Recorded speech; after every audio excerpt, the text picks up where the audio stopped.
right. They didn't get in everything right, but so far, so good. Thank you. Yeah, there are a couple of things here because a couple of the organizations that had been following these elections have produced what they call their preliminary statement in the immediate aftermath. One of them, of course, is Yaga Africa.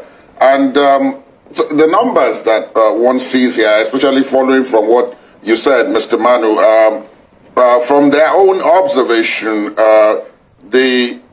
at 99% of polling units, the beavers were used throughout the day, according to Yaga, for the accreditation of voters. In 88% of polling units, the beavers functioned properly.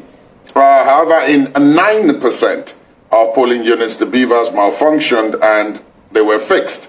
But in 2% of the polling units, they malfunctioned and they were replaced. They had to be replaced. In 93% of the polling units, the details of registered voters was used for the purpose of registration of voters. This was not the case in 9%. And then 5% of the polling units, there was observation of voter intimidation, harassment, or assault.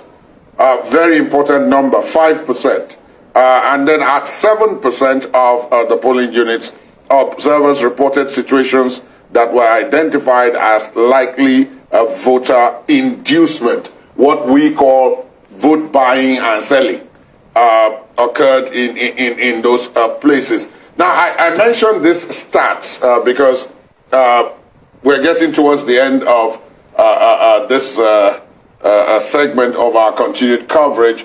But I wanted to get what each of you thought about these numbers, because when people actually come out with numbers, then we are no longer talking vaguely, we're being more precise. So in that regard, I want to start with Group Captain Shehu, and I want you to just focus on the last two. One, the 7% of voter inducement, then the 5% of voter intimidation, harassment, and assault. 5% may sound like a small number, 7% may sound like a small number, but when we're talking about 176,606 polling units, then perhaps it's not so small.